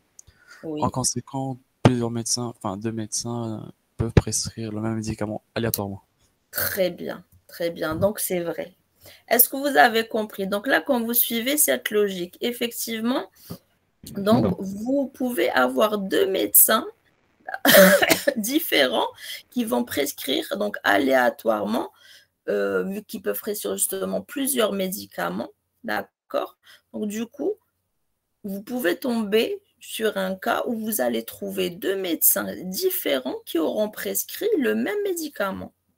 Rien n'empêche cela. Est-ce que c'est bon? Non, madame. Oui, madame. مدام جوست كيفاش لحقنا لهاد la conclusion. Shakib, est-ce que vous n'avez pas écouté votre camarade Shakib, redis ce que vous avez dit. J'ai dit que le médecin peut faire plusieurs consultations. Dans une consultation, on fait des ordonnances. Enfin, avec l'ordonnance qu'on fait dans la consultation, elle peut prescrire plusieurs médicaments. Et du coup, en conséquent, deux médecins différents qui n'ont rien à voir dans, je sais pas, dans le milieu, etc., peuvent, par exemple, prescrire le même médicament aléatoirement. Quand vous suivez est-ce que c'est clair ou pas? Quand vous suivez la cardinalité, regardez, les médecins on est d'accord qu'ils peuvent réaliser plusieurs consultations. Et la consultation peut prescrire plusieurs médicaments. Donc, si vous prenez deux médecins distincts, il se peut de tomber, quand vous faites toutes les probabilités possibles, il se peut de tomber sur un cas où vous allez avoir deux médecins qui sont différents, c'est-à-dire avec deux matricules différents, mais qui auront prescrit le même médicament. Parce que vous avez par transitivité plusieurs. Donc, imaginez que chaque médecin fasse plusieurs consultations. Donc, imaginez les deux médecins de qui on parle vont chacun faire plusieurs consultations. Et que, au niveau de chaque consultation, je peux avoir plusieurs médicaments. Par conséquent, si je remonte à ces deux médecins et que je vois toutes les consultations qu'ils ont effectuées et par conséquent toutes les prescriptions de médicaments qu'ils ont effectuées, il se peut que je trouve au niveau de l'intersection des prescriptions du même médicament. Est-ce que c'est clair? Oui, madame, merci. Je vous en prie, merci à vous. Madame, oui. Le modèle, ce MCD, il suit une logique, on est d'accord? Oui, bien sûr. Est-ce qu'il y a de la logique qui s'applique forcément dans la réalité? C'est-à-dire que si on répond par la question logiquement, on sait que c'est vrai. C'est-à-dire que par notre je sais pas, par notre imagination, pardon, je sais pas. On peut en déduire, un médecin, il peut donner un médicament. Mais est-ce que ils peuvent nous donner des règles ou ça se passe pas comme ça? On peut soit vous donner le modèle, soit vous donner les règles. Donc le modèle, il peut ne pas suivre la logique, c'est ce que je voulais dire. Donc on peut avoir. Comme tout à l'heure. C'est-à-dire généralement, il n'y aura pas des choses aberrantes. C'est pas généralement il n'y aura pas des choses aberrantes. Je veux dire les points sur lesquels on peut émettre certains doutes, comme par exemple tout à l'heure, je vous ai donné ma vision des choses par rapport aux personnalités. Donc, dans leur conception, ou encore ma vision des choses par rapport à la rédaction des articles, d'accord? Donc, pour moi, des fois, on trouve des articles où on a des auteurs et co-auteurs pour des articles donnés. Mais dans leur conception, ils vous disent qu'il y a un seul auteur. C'est pas faux. Les deux peuvent être vrais dans deux contextes différents. Donc là, par exemple, il y a des choses qu'on va pas autoriser. Par exemple, est-ce qu'on peut avoir une consultation où j'ai deux patients en même temps? C'est pas possible. Oui, voilà. Pour nous, c'est pas possible. C'est logique. Voilà, c'est-à-dire que les modèles conceptuels, certes, on va avoir peut-être des points d'interrogation, des divergences, comme l'exemple que je vous ai donné. C'est là où on va faire appel à notre logique. Voilà, c'est là où on va faire appel à sa logique, ou encore qu'on va faire appel au contexte dans lequel on est. Tout comme je vous ai dit, est-ce que si je vous dis, j'ai un article qui a été rédigé par un auteur et un co-auteur, est-ce que c'est aberrant? Non, ça peut exister. Si je vous dis que j'ai un article qui a été rédigé dans ce journal, c'est par un seul et unique journaliste. Est-ce que c'est cohérent ou aberrant? Non, c'est cohérent, ça tient la route. Mais là où ça deviendrait aberrant, c'est de dire, voilà, pendant une consultation, je vais avoir plusieurs patients. Ça, c'est aberrant. Oui, oui, oui, madame, c'est aberrant pour notre logique. Mais est-ce qu'on peut avoir des règles, par exemple, Oui. qui nous disent que on peut, dans une seule consultation, avoir 3 patients. On peut avoir autant de patients qu'on veut. Est-ce qu'on peut avoir des règles qui changent la cardinalité à cas? Je vais vous répondre par ça en vous disant que si un jour vous êtes amené à développer le système d'information d'une clinique ou d'un cabinet qui autorise ça, avec des patients qui accepteraient éventuellement ça, oui, dans ce cas-là, si on vous dit c'est ce qu'on a l'habitude de faire, de recevoir. Mais bon, après, Tout dépend des règles. Mais après, bon, personnellement, je ne pense pas que des patients accepteraient d'être auscultés en présence d'autres patients. Je ne sais pas. Comprenez? Oui, madame, oui, merci. Donc, pour répondre, je ne peux pas vous dire oui, vous pouvez, non, vous ne pouvez pas. Mais je vous dis, si un jour vous êtes amené à travailler en tant qu'informaticien pour un cabinet ou une clinique, et qui vous demande, et que le client vous demande de faire une conception tenant compte de ça, vous allez devoir le faire. Mais bon, après, je pense qu'ils vont faire faillite, hein, parce que là, 3 patients dans une consultation, personnellement, je n'irai pas. Madame, oui. Qu'est-ce qui distingue un modèle d'un autre?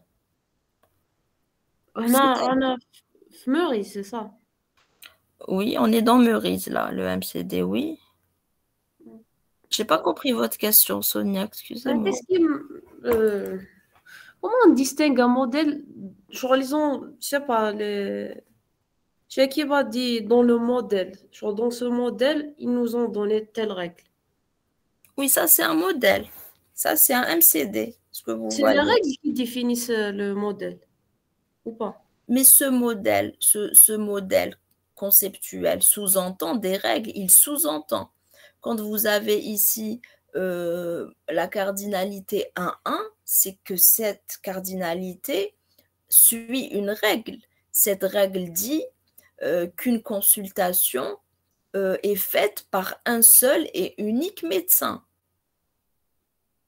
C'est-à-dire ce modèle que vous avez sous les yeux sous-entend des règles. Tout à l'heure, on vous a donné les règles, on vous a demandé de compléter le modèle. Là, on vous donne le modèle et on vous demande de déduire les règles en quelque sorte. Comme par exemple ici, 2 médecins différents peuvent-ils prescrire le même médicament? La réponse est oui, selon ce modèle. C'est-à-dire, je suis les règles à travers le modèle. J'ai pas vraiment compris la notion de modèle. Vous voyez ça, ce schéma, c'est un modèle. C'est un modèle conceptuel de données. Ok. C'est un modèle conceptuel de données. Excusez-moi, j'ai un appel, je m'excuse.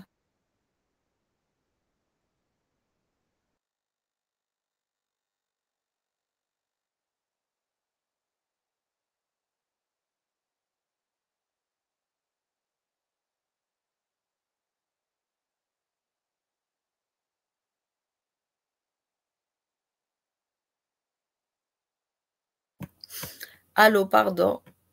J'ai reçu un appel. Est-ce que vous avez compris, Sonia? Ça, c'est un modèle.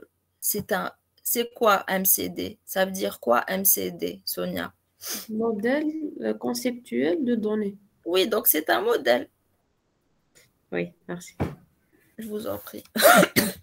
Alors, 2 patients différents peuvent-ils avoir le même nom et prénom? 2 patients différents peuvent-ils avoir le même nom et prénom? Oui. Pourquoi oui? Oui, parce que déjà la cardinalité, on peut avoir enfin non, mais c'est pas par rapport à la cardinalité. Là, c'est plus Est-ce que c'est par rapport à la le prénom, cardinalité? c'est pas. Non, c'est pas par rapport à la cardinalité. C'est plus que le nom et prénom, c'est pas, C'est pas des identifiants, tout simplement.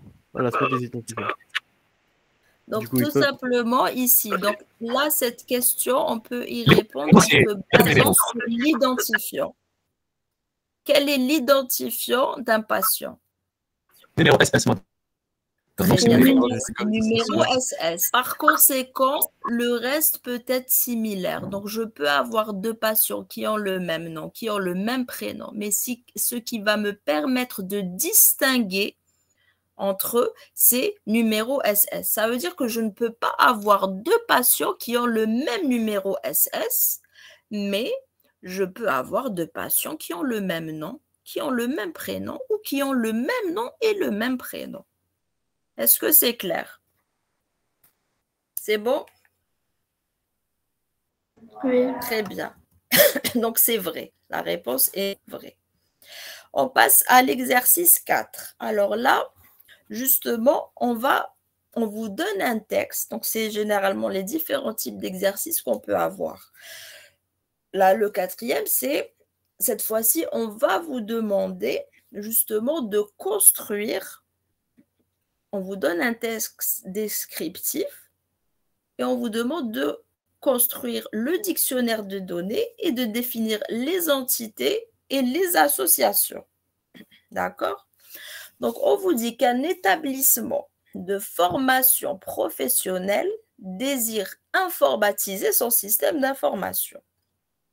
L'établissement propose des formations à ses stagiaires.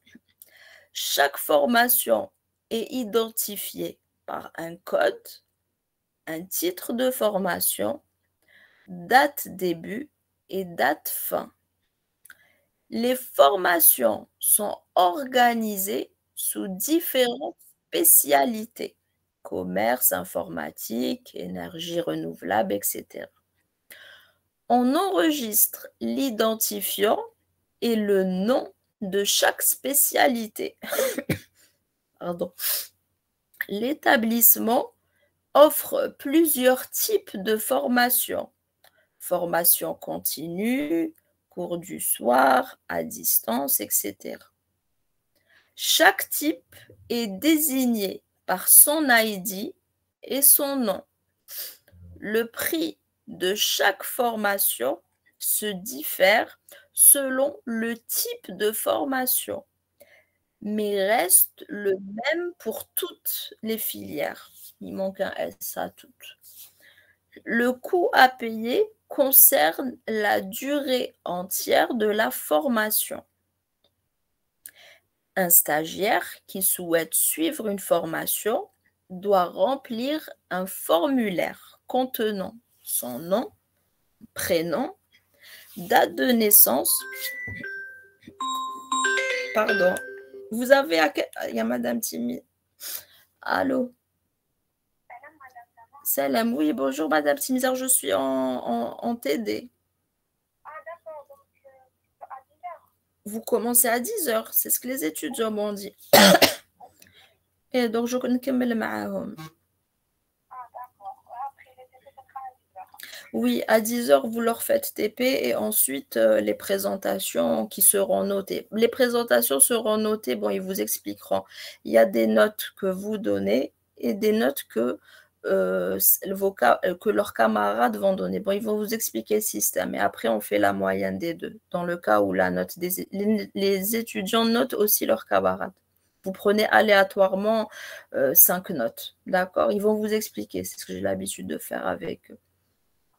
D'accord, donc je vais poser la question donc, pour le barème à Les étudiants vont noter leurs camarades, ils vont vous expliquer pour être équitable, c'est-à-dire pour faire comme j'ai fait depuis le début. Vous leur faites les présentations, vous notez les présentations, vous donnez une note, vous ne leur communiquez pas la note, hein, parce que vous me les communiquez à moi. Vous donnez une note pour la présentation et vous prenez aléatoirement des notes que leurs camarades vont donner. D'accord? Oui, sur 10. Ok, très bien. Madame, pour les leçons, Si... Non, justement, vous allez le faire avec eux, s'il vous plaît.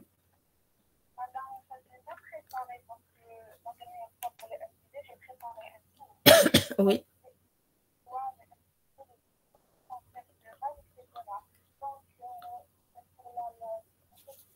Oui.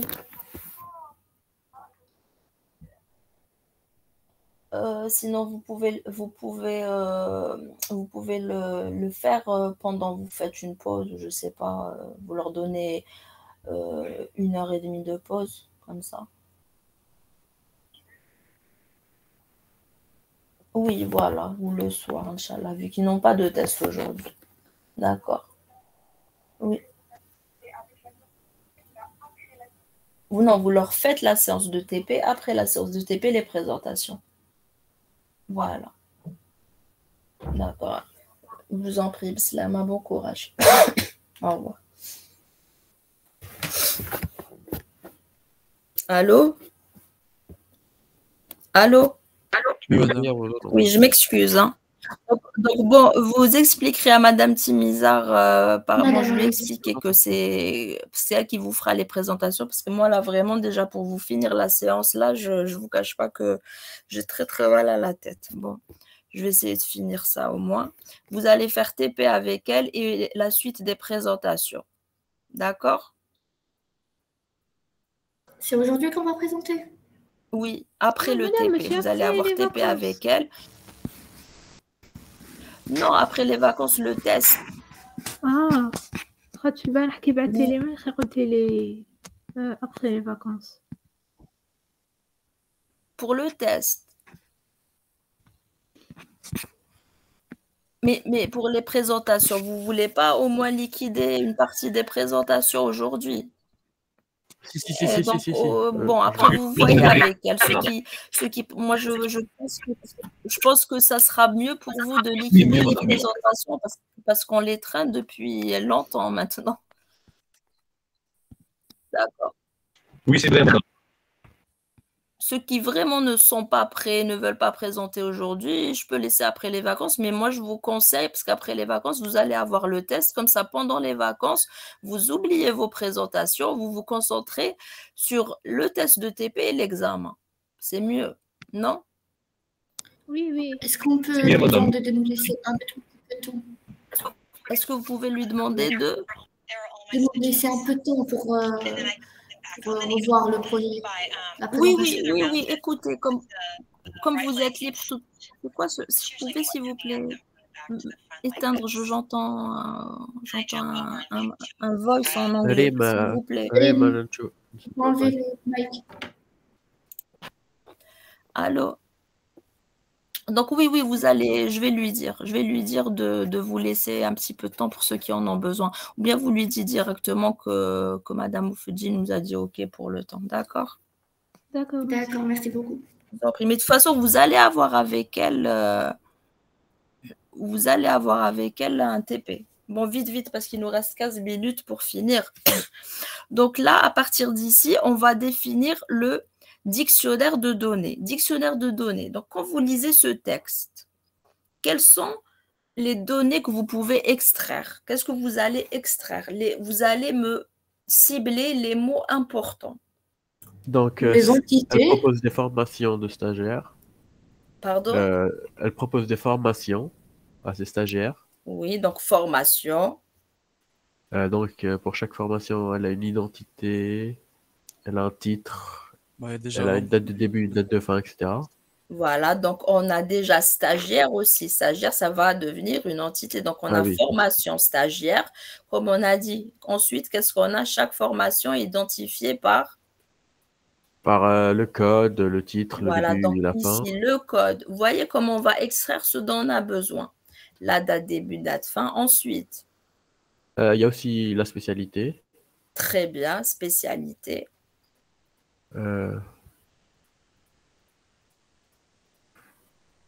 Donc, il y a différents types de formations. Et il y a les formations continues, cours du soir. Attention, on enregistre l'identifiant, le nom de chaque. Vous avez loupé ça. Attends, où ça? Ah oui, bon, le nom de chaque spécialité.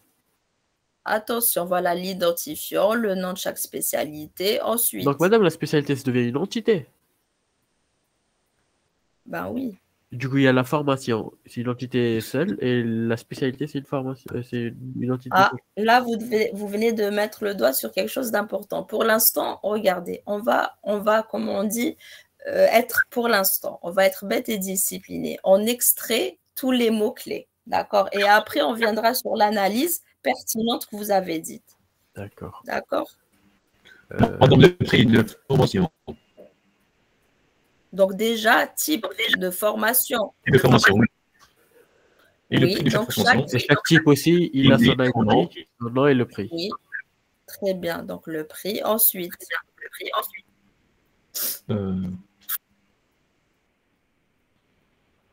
filière ici. On reste le même pour Durée de la formation. le durée coût. entière. Voilà, le coût à payer concerne la durée entière de la formation. Donc, durée. La formation Le a prix, une c'est pas le durée. prix, madame. Le prix, Justement, là, qu'est-ce c'est qu'on a pareil, dit non? dans un premier temps? Très bien. Oui, effectivement, le prix et le coût, c'est pareil. Mais pour l'instant, on extrait tout ce qui est important. On a dit de façon bête et disciplinée. Oui, madame. D'accord?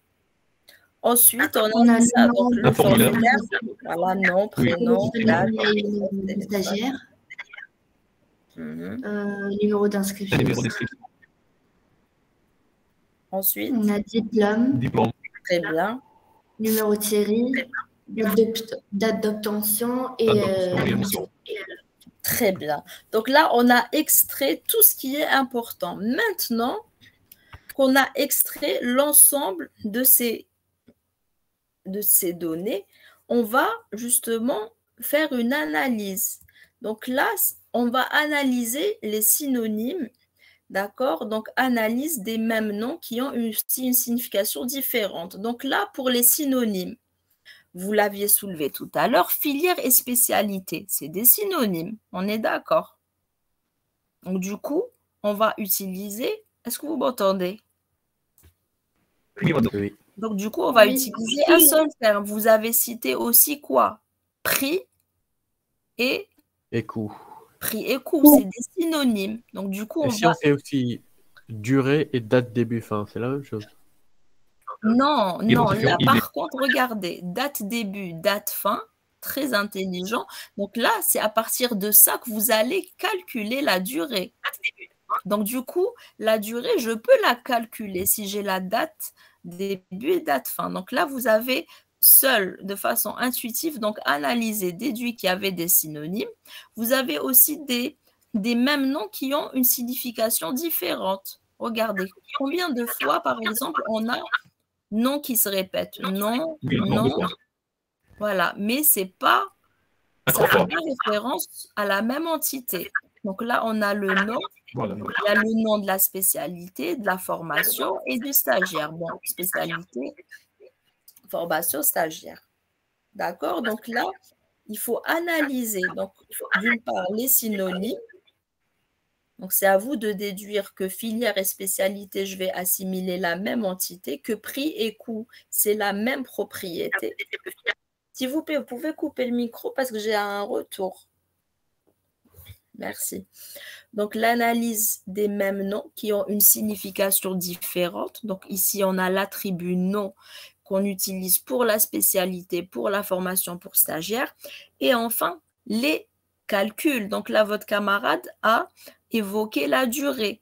Parce que là, si j'ai la date début et la date de fin, je peux calculer la durée. Donc, dans la construction du dictionnaire de données, je dois faire attention à ces trois éléments et les éliminer. Donc, j'élimine la filière parce qu'elle est synonyme avec spécialité. J'élimine le coût ou le prix, c'est comme vous voulez, vous gardez un d'entre eux. Et j'élimine la durée. Pourquoi? Parce que la durée peut être calculée à partir de la date de début et la date de fin. Madame, est-ce Oui. que c'est plus pertinent d'avoir les mêmes propriétés pour différentes entités? Par exemple, on peut très bien le laisser durer, mais juste que vu que c'est une autre entité, du coup, ça n'aura pas vraiment la même propriété. Non, mais on a besoin de la date début, date de fin. Ça, c'est Oui. élémentaire. Mais si j'ai la date début, date fin, le but est d'avoir les trois informations sur que ce soit la date début, date fin et la durée. Oui, mais s'il y en a que je peux obtenir par calcul, je ne vais pas les intégrer dans mon dictionnaire de données. C'est-à-dire que vous allez certes utiliser la durée, mais ça sera, je me projette au niveau de la base de données, ça sera une propriété calculée. Vous comprenez? Oui, je vois. Oui. Vous visualisez. Très bien. Donc là, le dictionnaire de données, pour le construire, vous allez citer tous les champs ou toutes les propriétés. Vous allez les décrire. Vous allez donner leur nature. Et donc, leur nature, est-ce qu'elles sont élémentaires, calculées ou composées? Donc là, on a gardé que des éléments élémentaires. Parce que des fois, on peut avoir des éléments calculés qu'on va intégrer. Donc, tout dépend de ce qu'on vous demande. D'accord? Le type, on peut avoir du numérique, alphanumérique, date et booléen. Booléen, le type booléen, c'est généralement des champs qui vont avoir comme valeur oui ou non. Par exemple, on va dire, on veut savoir sur un client si il a des enfants ou pas. Mais je ne veux pas connaître le nombre, je veux juste savoir s'il a des enfants. Donc, du coup, je vais avoir un champ booléen qui sera à 0 ou à 1 pour me renseigner sur ce client. Je saurai s'il a des enfants ou pas. Par exemple, si j'ai besoin du nombre, non, je vais avoir le nombre d'enfants, ça sera numérique. Vous comprenez? La taille, c'est-à-dire la taille maximale que je vais allouer, l'espace que je vais allouer, et une remarque, en fait, si vous avez une observation ou une contrainte. Donc là, voilà ce qu'on obtient. Donc là, par exemple, pour le code, donc je vais décrire, je vais dire que c'est le code de la formation. Donc tous les éléments sont élémentaires. Donc là, le type, un code d'une formation est de type alphanumérique. Je vais lui prévoir une taille, par exemple, de 5. Le titre, c'est la description correspond au titre de la formation, élémentaire aussi, de type alphanumérique. Et là, bon, pour un titre, je vais réserver. Là, vous voyez, les valeurs, vous réservez relativement par rapport à l'espace que ça va occuper, c'est-à-dire par rapport à la taille, le nombre de cases que ça va occuper. Donc là, par exemple, un titre, c'est plus grand qu'un code.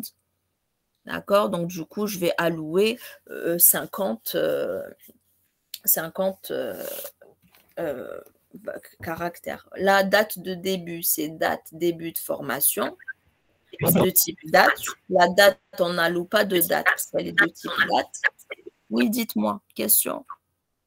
Madame, c'est quoi RQ, madame? Pardon? RQ.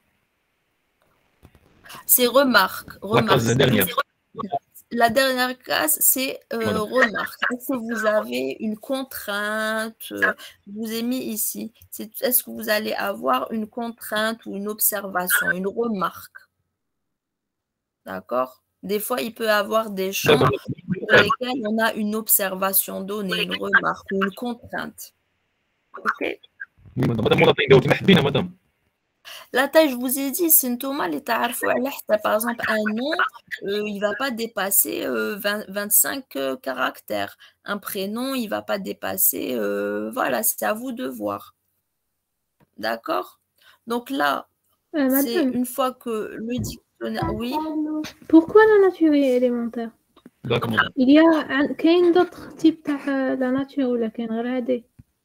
Oui, je vous ai dit, vous pouvez avoir, donc des fois, dans le dictionnaire, vous intégrez, par exemple, des champs qui sont composés de plusieurs éléments, de plusieurs éléments, ou des champs qui sont calculés. Par exemple, si j'avais introduit la durée, on a dit on ne l'introduit pas parce qu'on se projette en se disant on va la calculer. La durée, si je l'avais introduite, elle n'aurait pas été de nature élémentaire, elle aurait été de nature calculée. Est-ce que c'est clair?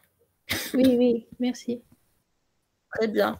Donc là, c'est comment construire un dictionnaire de données. Maintenant, pour les entités et associations, donc du coup, c'est justement construire. Donc bon, je vous donne ici parce qu'on n'a plus le temps. Voilà le modèle qui a été construit. D'accord? Donc là, on a les entités spécialités, stagiaires, formation, diplôme, type formation. Et vous devez associer à chacun d'entre eux un ID. Donc, pour stagiaire, on vous l'a dit, c'est numéro de stagiaire avec les différents attributs. D'accord? Donc, essayez, je vous conseille d'essayer de le refaire tout seul sans regarder la solution et d'essayer aussi intuitivement de compléter les cardinalités. D'accord? Par exemple, pour un diplôme, est-ce qu'un diplôme par rapport à une formation, combien de diplômes pour une formation, combien de formations par rapport à diplôme, etc. Un stagiaire peut poursuivre combien de formations, et ainsi de suite. D'accord? Donc là, essayez de revenir sur le texte. Bon, je vais vous envoyer de toute façon le support, de revenir sur le texte et d'essayer tout seul de refaire cet exercice. D'accord? Bon, là c'est l'heure parce que vous avez été TP avec Madame Timisa. Donc, regardez, vous dites à Madame Timisa, donc vous faites le TP. Comme je lui ai demandé, vous faites le TP que vous deviez faire. Ensuite, elle vous donne du temps pour les présentations. D'accord? Je vais la rappeler de toute façon. Ceux qui veulent présenter, ceux qui sont prêts, qui veulent présenter, je vous conseille de liquider. Annie, s'il vous plaît, coupez votre micro parce que j'ai un écho. Merci. Et ceux qui ne sont pas prêts, qui souhaitent présenter après les vacances, chose que je ne vous conseille pas, mais faites comme vous voulez. Moi, je vous conseille de liquider les présentations pour justement pendant les vacances bien réviser le module. S'il y a besoin d'exercices et tout supplémentaire, ou même si vous voulez, bon, parce qu'il y en a, je sais, qui n'auront pas de connexion, mais si vous voulez que je vous planifie une séance de révision pendant les vacances, bon, j'espère aller encore mieux d'ici là, pas de souci, d'accord? Même si c'est que pour quelques-uns, vu que je sais que les autres ne veulent pas être dérangés en pleine vacances, mais bon, moi, c'est ce que je vous propose. Je ne peux pas faire plus que ça. Voilà. Je suis à votre disposition. Merci, vous madame. m'envoyez juste un mail, je vous en prie. D'accord? De toute façon, je vous ai envoyé un lien ici si vous voulez jeter un coup d'œil sur le site développé.com. Bon, je vous libère. Donc, vous dites à Madame Timisa, après le TP, de vous laisser un petit peu de temps.